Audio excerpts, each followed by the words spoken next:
Most mental noise does not come from the world. It comes from the quiet moment after the world has already moved on, when your body is still, but your mind refuses to be. You lie down, you sit alone, you pause for a second, and suddenly thoughts begin speaking over one another. Old conversations replay themselves. Imagined futures demand answers. Regrets dress themselves as warnings. Fears disguise themselves as preparation. And the strange part is this: nothing is actually happening, yet inside you it feels crowded, loud, and restless. This is where most people believe something is wrong with them. The Stoics believe something else entirely. They believe the noise is not a flaw, it is a habit. And like all habits of the mind, it can be replaced. Marcus Aurelius wrote to himself, not to escape noise, but to understand why it had authority over him. He observed that the mind does not suffer because events are overwhelming, but because it keeps granting entry to impressions without question. The modern human wakes up already mentally occupied, not by the day itself, but by interpretations formed before the day even begins. A message not yet received causes anxiety. A response not yet given causes tension. An imagined judgment causes shame. The mind runs ahead, behind, sideways, anywhere except where the body actually is. This constant movement feels like thinking, but it is closer to drifting. And drifting over time becomes exhausting. Epictetus would have said that the mind becomes noisy when it forgets its role. The mind is meant to observe, not to chase, to evaluate, not to panic. But when you are not trained, every thought arrives as if it were a command. Anger says react now. Fear says prepare for disaster.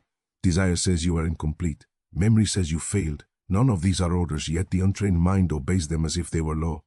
Mental noise is not the presence of thoughts, it is the absence of authority over which thoughts deserve attention. The Stoic habit that silences mental noise does not begin by fighting thoughts, it begins by changing the relationship with them. Seneca warned that the mind suffers more often in imagination than in reality, not because imagination is powerful, but because we treat imagined outcomes as verdicts instead of passing clouds. Modern stress works the same way. You are rarely overwhelmed by what is happening. You are overwhelmed by what might happen, what should have happened, or what others might think about what happened. This creates a constant background hum of alertness, as if danger were always approaching. The body responds accordingly. Muscles tighten, breathing shortens, rest disappears, even in silence. The Stoic response is quiet, almost unimpressive, yet profoundly effective. It is the habit of inner pause, not a pause of the body, but a pause between impression and consent. When something enters the mind, a thought, an image, a memory, the Stoic does not ask, is this true, or is this useful, or is this dangerous?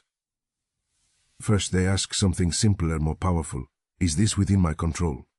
This question does not solve the problem immediately. It does something deeper. It places the mind back into its rightful position. It reminds you that not every thought has jurisdiction over your peace. Mental noise thrives on urgency. It convinces you that everything must be processed now. The Stoic habit removes urgency by restoring choice.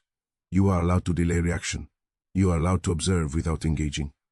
Marcus Aurelius described the mind as something that can step back into itself at any moment, no matter how crowded the external world becomes.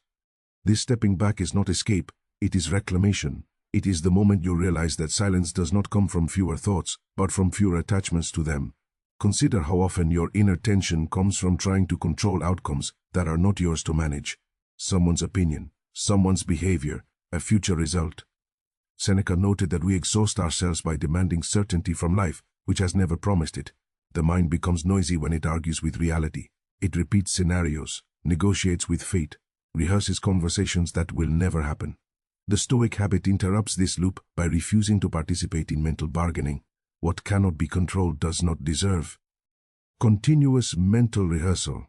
This does not mean indifference, it means precision. Epictetus taught that freedom begins the moment you separate what belongs to you from what does not. Your judgments belong to you. Your intentions belong to you. Your responses belong to you. Everything else is external. Mental noise collapses when this separation becomes instinctive rather than intellectual. When the mind no longer chases every external disturbance, it begins to conserve energy. Calm is not added. Calm is revealed. In the modern world, people seek silence by adding more stimulation, music to drown thoughts, screens to distract attention, constant activity to avoid reflection. But avoidance strengthens noise. The Stoic habit does the opposite. It allows thoughts to arise without resistance, then removes their authority to stay. This is why Stoic calm feels grounded rather than fragile. It does not depend on perfect conditions, it depends on trained perception. As you listen now, you may notice thoughts appearing, judgments about these words, memories, distractions. This is not failure.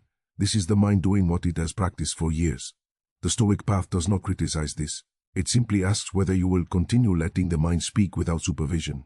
Inner silence is not something you reach. It is something you stop interrupting. This is only the beginning. The habit that silences mental noise grows stronger through repetition, through awareness, through quiet discipline that does not announce itself.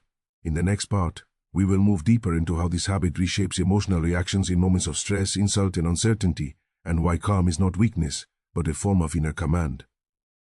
Mental noise becomes most aggressive when something challenges your sense of control, a sharp comment, an unexpected delay, a message left unanswered.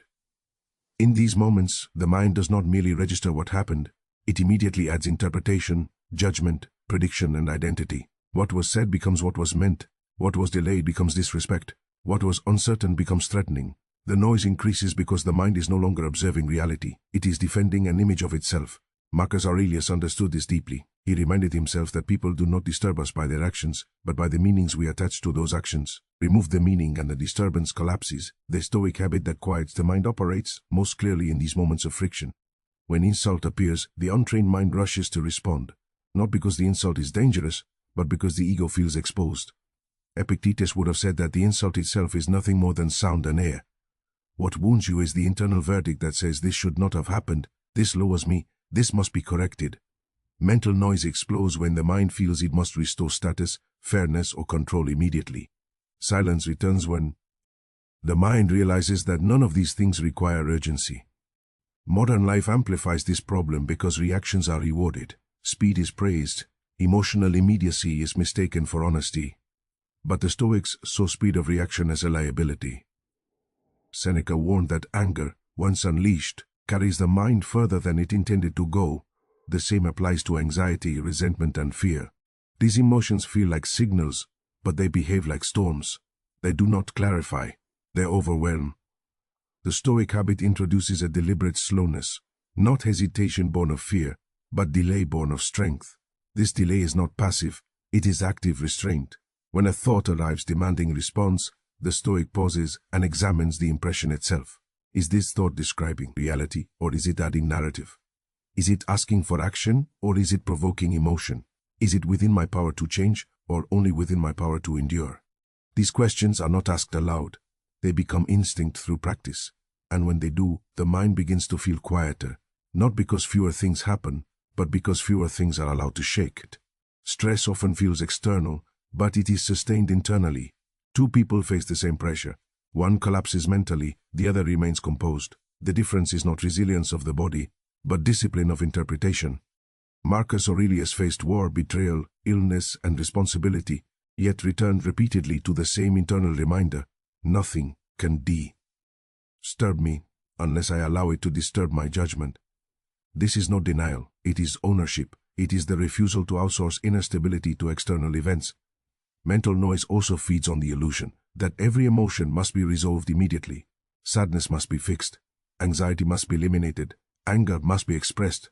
The Stoics rejected this urgency. They understood that emotions, like weather, pass when not fed. Seneca observed that grief becomes unbearable when we keep returning to it with fresh attention, reopening the wound repeatedly. The Stoic habit is to feel without dramatizing, to acknowledge without amplifying. When emotion is met with calm observation, rather than resistance or indulgence, it loses its volume. Consider how often your mind argues with what has already happened. A mistake replayed endlessly, a loss relived repeatedly, a past decision examined from every angle. This creates a persistent hum of regret. The Stoics would call this misuse of reason. Reason is meant to guide present action, not punish past selves. Mental noise thrives when the mind believes suffering is proof of responsibility. The Stoic habit teaches a different lesson. Responsibility lies in learning, not in self-attack. Epictetus emphasized that inner freedom is not the absence of difficulty, but the refusal to be enslaved by reaction. When the mind reacts automatically, it becomes predictable, fragile, easily manipulated by circumstance. When it responds deliberately, it becomes sovereign. Silence is a sign of this sovereignty, not silence of thought, but silence of compulsion. The mind no longer feels forced to comment on everything. It chooses when to speak, when to act, and when to remain still. Modern anxiety often disguises itself as productivity, constant mental planning, endless anticipation, continuous problem-solving. But much of this activity is noise, not preparation. Seneca warned that we suffer not because life is short, but because we waste it in unnecessary mental turmoil. The Stoic habit reduces noise by demanding usefulness from thought. If a thought does not guide action, clarify values, or improve character, it does not deserve repetition. As this habit strengthens, something subtle changes. External events feel less intrusive. Internal dialogue becomes shorter, calmer, more precise. You begin to notice space between thoughts, not because you forced silence, but because the mind has fewer reasons to panic. Calm becomes the default, not the exception. And in this calm, strength begins to emerge. Uncertainty is where mental noise becomes most relentless. When the future refuses to clarify itself, the mind fills the gap with speculation. It imagines loss before loss arrives. It prepares for rejection before it occurs. It rehearses pain, as if rehearsal could soften the blow. This is not wisdom, it is an attempt to control time. The Stoics saw this clearly. They understood that the future has never been within human authority, yet the mind repeatedly acts as if worrying could negotiate with fate. Mental noise thrives in this contradiction. Marcus Aurelius reminded himself that the present moment is all that truly belongs to us. Not as a comforting idea, but as a practical truth. Anxiety collapses when the mind stops borrowing trouble from a future that does not yet exist. But the untrained mind resists this. It believes vigilance equals safety, that if it stays mentally alert at all times, it will avoid surprise. In reality, constant alertness erodes judgment. The mind becomes tired, irritable, reactive. Noise increases not because danger is near, but because exhaustion lowers the threshold for disturbance. The Stoic habit in moments of uncertainty is acceptance without surrender. This distinction matters. Acceptance does not mean liking what may happen. It means refusing to argue with the fact that you do not control outcomes. Epictetus would say that peace comes not from predicting events, but from preparing the mind to meet any event with integrity. When the mind stops demanding guarantees, it regains stability. Silence emerges because the internal debate ends. There is nothing left to negotiate. Fear often disguises itself as foresight. The mind claims it is being responsible, planning, anticipating. But notice how rarely this planning leads to action. More often it leads to repetition. The same worries loop. The same questions resurface. This looping is the sound of a mind searching for certainty in a place where none exists. Seneca warned that the person who is anxious about the future suffers twice, once in anticipation and once in reality. The Stoic habit cuts this suffering in half by refusing to suffer in advance. When uncertainty arises, the Stoic does not silence the mind by force. They redirect it toward what is still within reach: character, response, effort, attention. These remain stable even when circumstances shift. This redirection reduces noise because the mind no longer stretches itself across imagined timelines. It gathers itself into the present. Calm is not created, it is recovered. Think of how much mental energy is spent asking why something is happening. Why now? Why me? Why this? These questions rarely produce insight. They produce frustration. The Stoics did not ask why fate moved as it did. They asked how they would meet it. This shift transforms mental noise into mental clarity. The mind stops interrogating reality and starts refining itself. Uncertainty also challenges identity. When plans collapse, the mind feels exposed. Without a clear future, it fears emptiness. The Stoics anticipated this fear. Marcus Aurelius reminded himself that identity is not built from external roles or outcomes, but from the quality of one's inner posture. When this posture is stable, uncertainty loses its threat. The mind grows quieter because it no longer feels it must defend a fragile sense of self. Modern life intensifies uncertainty by offering constant comparison. Others appear confident, decisive, secure. This illusion fuels internal chaos. The Stoic habit dismantles comparison by returning attention inward. Epictetus insisted that envy and insecurity are forms of mental distraction. They pull attention away from the only task that matters, governing one's own judgments. When attention returns home, noise fades. There is a quiet strength in admitting, I do not know what will happen, but I know how I will respond. This sentence alone dissolves much of the mind's agitation. It removes the impossible burden of prediction and replaces it with the achievable discipline of character. Seneca wrote that the wise person is not surprised by misfortune, not because they expect it constantly, but because they are prepared to endure it without inner collapse. As this habit deepens, the future feels less oppressive. Not because it becomes predictable, but because it becomes irrelevant to present stability. The mind no longer races ahead. It walks where the body already is. Silence appears not as emptiness, but as alignment. The mind is never silent in the way an empty room is silent. It is more like a crowded hall where voices overlap, interrupt, and compete for attention. Some of these voices sound like reason, others sound like memory, many sound like judgment. Over time, this inner dialogue begins to feel like who you are. The Stoics challenged this assumption. They understood that the inner voice is not the self, it is a tool, and left undisciplined, it becomes a source of constant noise. Marcus Aurelius often wrote as if correcting his own inner speech, not with cruelty, but with firmness. He did not allow the mind to speak to him without supervision. When the inner voice exaggerated danger, he grounded it. When it complained, he reminded it of duty. When it grew impatient, he returned it to the present task. This was not repression, it was leadership. Mental noise decreases when the mind recognizes that not every thought is entitled to expression. Modern self-talk is often harsh, impatient, and demanding. It pushes for constant improvement, constant clarity, constant certainty. When these demands are not met, the inner voice turns accusatory. You should have known better. You are behind. You are wasting time. This creates a continuous undercurrent of tension. Seneca warned that cruelty toward oneself is no different from cruelty toward others. It erodes strength rather than producing it. The Stoic habit replaces inner hostility with inner order. This does not mean comforting the mind endlessly. The Stoics did not soothe themselves with false reassurance. They spoke truthfully, calmly, without drama. Epictetus taught that the mind must be trained like a disciplined athlete, corrected when it strays, encouraged when it endures, and never allowed to dominate without reason. Mental noise thrives when the inner voice becomes emotional rather than rational. Notice how often your inner dialogue argues itself. One thought demands action, another resists. One voice wants rest, another insists on productivity. This internal conflict creates fatigue even before any external effort is made. The Stoic habit resolved this conflict by clarifying values. When the mind knows what matters, it stops debating endlessly. Silence follows clarity. Failure is one of the loudest triggers of inner noise. A mistake occurs, and the mind immediately revisits it, replays it, judges it, expands it. The Stoics approach failure differently. Marcus Aurelius reminded himself that error is part of human nature and that shame serves no purpose beyond recognition. Once learning has occurred, repetition of blame is excess. Mental noise fades when the mind understands when to stop speaking. Fatigue also amplifies inner chatter. When the body is tired, the mind becomes undisciplined. Thoughts become heavier, darker, less precise. Seneca observed that exhaustion makes the mind vulnerable to exaggerated suffering.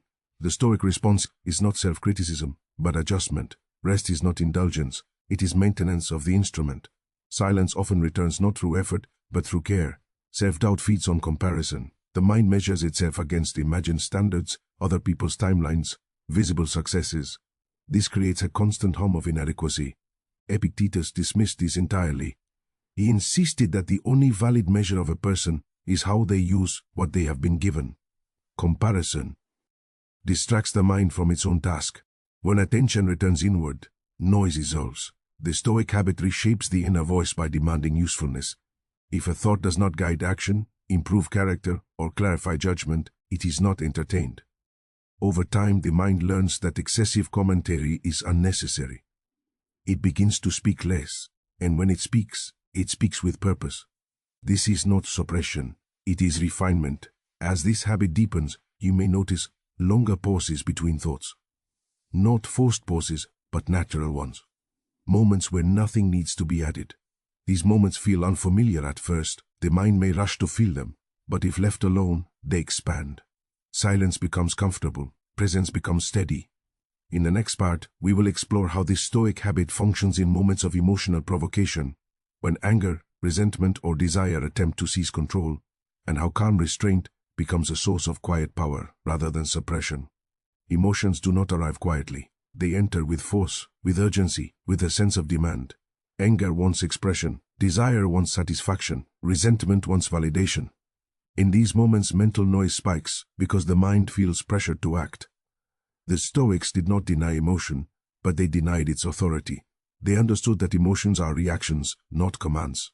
The habit that silences mental noise is the refusal to obey emotion simply because it is loud. Marcus Aurelius described anger as a kind of temporary madness, not as an insult, but as an observation. When anger takes hold, perception narrows, reason weakens. The mind becomes noisy because it loses coherence. Thoughts race, justify, exaggerate. The Stoic habit intervenes at the level of perception. Before anger becomes action, it is an impression, and impressions can be pause. This pause is the most powerful moment in emotional life. It is the space where freedom exists.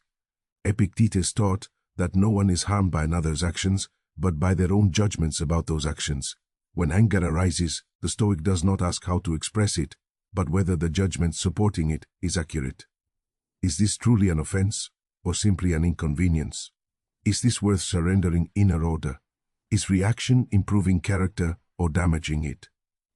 Desire creates a different kind of noise. It whispers that something is missing, that peace will arrive after acquisition, recognition, or achievement. This creates restlessness. The mind becomes future-oriented, dissatisfied with the present. Seneca warned that desire, when unchecked, multiplies needs faster than they can be fulfilled. Mental noise increases as the mind constantly scans for fulfillment. The Stoic habit counters this by practicing enoughness, not denial, but sufficiency. Resentment is perhaps the loudest emotion internally because it feeds on repetition. It revisits the same grievance repeatedly, each time renewing emotional charge. The Stoics saw resentment as a form of self-harm. Marcus Aurelius reminded himself that people act according to their understanding, and that expecting perfection from imperfect beings is a guarantee of frustration. When resentment loses its moral narrative, it loses its energy. Silence returns. Emotional restraint is often misunderstood as suppression. The Stoics rejected suppression because it stores tension. Instead, they practiced observation. Emotion is allowed to rise, but not to rule. This creates a calm that feels grounded rather than tight. The mind remains clear even while emotion passes through. Seneca compared this to standing firm while waves break against the shore. The water moves, the shore remains. Modern culture often encourages immediate emotional expression as authenticity. The Stoics defined authenticity differently. For them, authenticity meant acting in accordance with reason and values, not impulse. Silence in the face of provocation is not weakness. It is a sign that the mind is not easily hijacked. This silence is felt internally first. The noise subsides because there is no inner argument. The decision has already been made. Over time, this habit reshapes emotional life.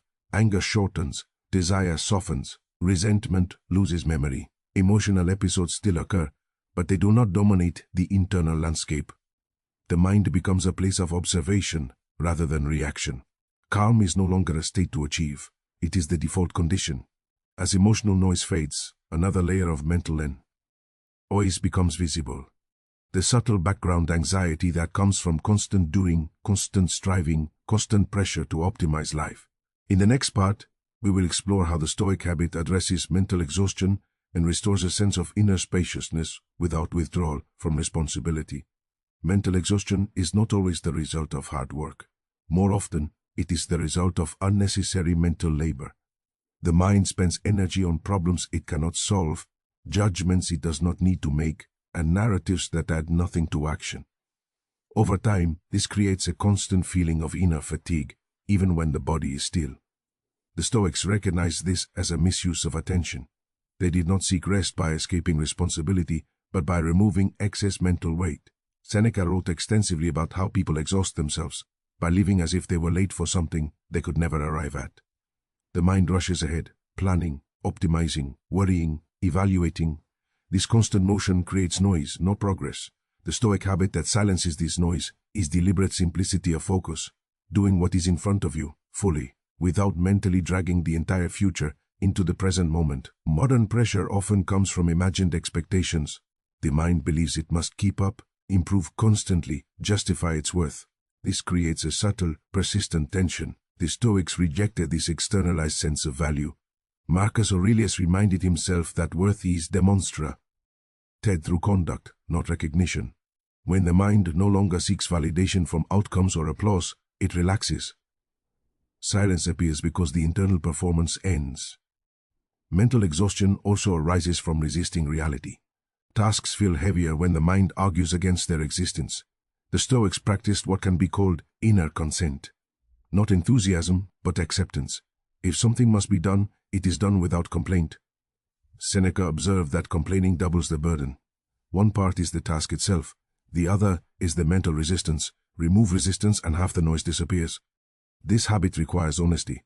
The mind must admit when it is tired, not as weakness but as information. Pushing endlessly is not discipline, it is neglect. The Stoics valued endurance but not self-destruction. Rest, when chosen deliberately, restores clarity. Mental noise often quiets simply because the mind has regained strength. Another source of exhaustion is the belief that every moment must be meaningful, productive, or optimized. This belief keeps the mind restless. It scans for improvement constantly. The Stoics did not live for optimization. They lived for alignment. When action aligns with values, it does not require constant evaluation. The mind rests because it trusts its direction. Consider how often your thoughts revolve around what you should be doing instead of what you are doing. This splits attention. Half of the mind lives in dissatisfaction. The Stoic habit brings attention back to the present act. Marcus Aurelius emphasized doing the task at hand as if it were the last act of your life. Not dramatically, but fully. Full attention reduces noise because there is no space left for distraction. Mental exhaustion also intensifies emotional reactivity. When tired, small disturbances feel overwhelming. The Stoics understood this and adjusted their expectations accordingly. They did not demand perfect composure at all times. They aimed for reasonable steadiness. Compassion toward one's own limits reduces inner conflict. Silence follows when the mind stops attacking itself for being human. As unnecessary mental labor is removed, a sense of spaciousness appears. The mind feels less crowded. Thoughts slow. Attention deepens. This is not emptiness, it is clarity. With clarity comes a quiet form of strength, one that does not depend on force or intensity. Much of mental noise is created in relation to other people. What they think, what they expect, what they might say. The mind rehearses conversations, anticipates judgments, and replays interactions long after they end. This creates a persistent social tension that follows you, even in solitude. The Stoics recognize this as a surrender of inner authority. When peace depends on other people's behavior, silence becomes impossible. Marcus Aurelius reminded himself that other people's minds are not his responsibility. Their opinions arise from their own experiences, limitations, and misunderstandings. When the mind tries to manage how it is perceived, it becomes fragmented. Part of it lives in performance, part of it lives in defense. Mental noise increases because the self is divided. The Stoic habit reunifies the mind by returning responsibility to where it belongs. Epictetus was direct about this. He taught that if you want to be invulnerable, stop requiring approval. This does not mean ignoring others or becoming indifferent. It means refusing to place your inner state under external control. Social noise fades when the mind understands that reputation is an external outcome, not an internal possession. You can act with integrity, but you cannot command interpretation. Conflict is one of the loudest social triggers. When disagreement arises, the mind immediately seeks justification. It builds arguments, defenses, explanations. Even after the interaction ends, the inner debate continues. The Stoics approached conflict differently. They focused on conduct rather than victory. Marcus Aurelius advised himself to remain calm, to correct gently if correction was needed, and to let go when it was not. When the need to win disappears, the noise subsides. Social comparison also fuels mental unrest.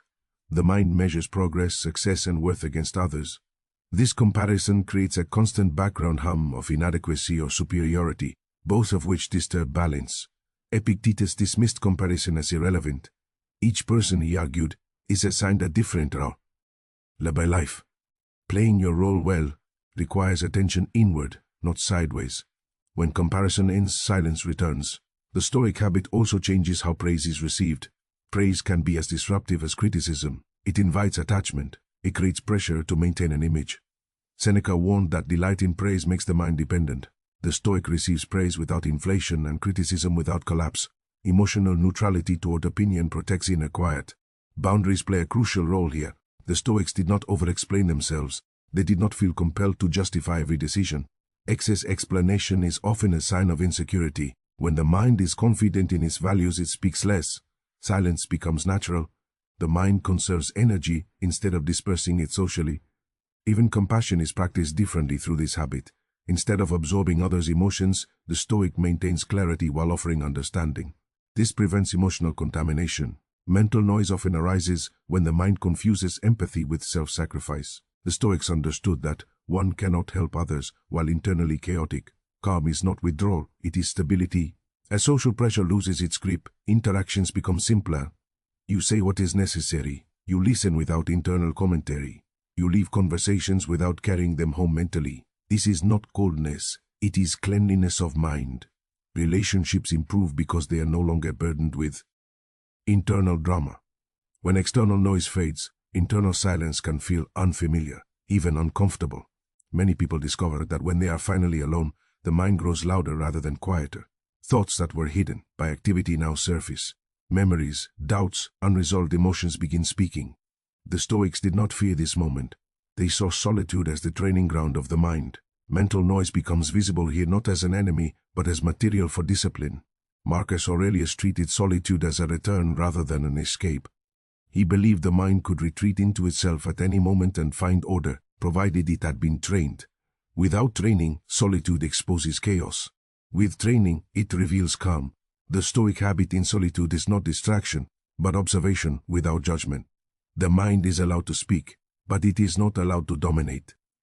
Modern minds often confuse silence with emptiness. They rush to fill it with stimulation. But silence, to the Stoic, is where alignment occurs. Seneca warned that those who cannot sit quietly with themselves are burdened not by solitude, but by inner disorder. The Stoic habit reduces this disorder by bringing attention back to essentials. What am I thinking? Why am I thinking it? Does this thought serve character or erode it? Solitude reveals patterns, repeated worries, persistent regrets, unresolved desires. These patterns create most of the background noise in life. The Stoic does not try to resolve all of them at once. They observe them patiently. Epictetus taught that progress comes from noticing impressions before they carry us away. In solitude, this noticing becomes easier. Silence grows as recognition replaces reaction. Nighttime is especially revealing. When the world slows, the mind accelerates. The Stoics were aware of this. Marcus Aurelius often wrote at night, not to escape thought, but to organize it. The Stoic habit before rest is reflection without accusation, reviewing the day calmly, noticing where judgment slipped, where discipline held. This quiet review prevents mental noise from carrying into rest.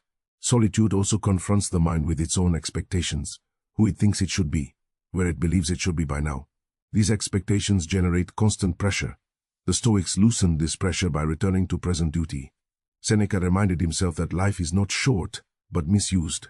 When the mind focuses on using this moment well, regret and urgency lose their force.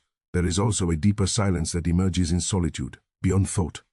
Not forced, not prolonged. Brief moments where the mind rests in awareness without commentary. The Stoics did not romanticize these moments, but they valued them. They are signs that the mind is no longer compelled to narrate every experience. Mental noise quiets because narration becomes optional. Solitude strengthens inner independence. When you are comfortable alone, you are less reactive in company. The mind no longer seeks validation or distraction. Silence becomes portable. It follows you into the world, rather than remaining dependent on isolation. As this habit matures, solitude feels less like absence and more like presence. You are with yourself without conflict. Thoughts arise and pass. Calm becomes familiar. This is not the end of mental activity, it is the end of mental overcrowding. Inner silence does not belong only to stillness. It proves itself in movement, in responsibility, in the ordinary pressures of daily life. The Stoics did not retreat from action to preserve calm. They carried calm into action. Marcus Aurelius governed an empire while practicing inner quiet. This reveals something essential. Silence of mind is not inactivity, it is efficiency of attention. When the mind is noisy, action feels heavy. Decisions are delayed by doubt. Effort is drained by overthinking. The Stoic habit removes this friction. When attention is clear, action becomes simple. You see what needs to be done, and you do it without inner debate. Mental noise decreases because the mind is no longer split between intention and execution. Modern life encourages multitasking, constant switching of attention. This fragments the mind. The Stoics valued single-mindedness. Epictetus taught that the person who tries to do everything at once ends up doing nothing well.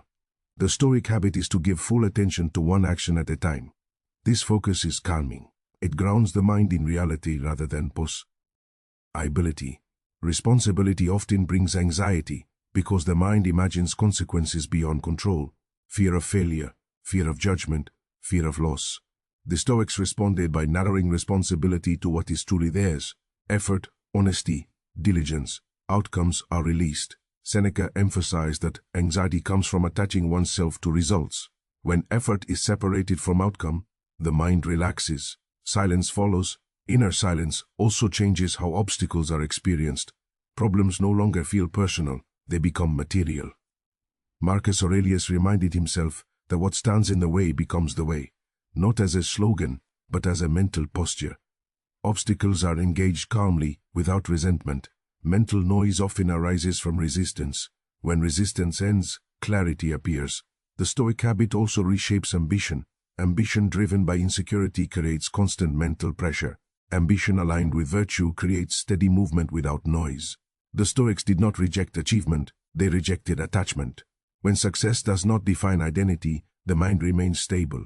Praise does not inflate. Failure does not collapse. Silence remains intact. Even speed changes. The Stoic is neither rushed nor slow. They are deliberate. They move at the speed of reason. Mental noise often pushes toward haste. Calm allows precision. This precision reduces error, which reduces regret, which further reduces noise.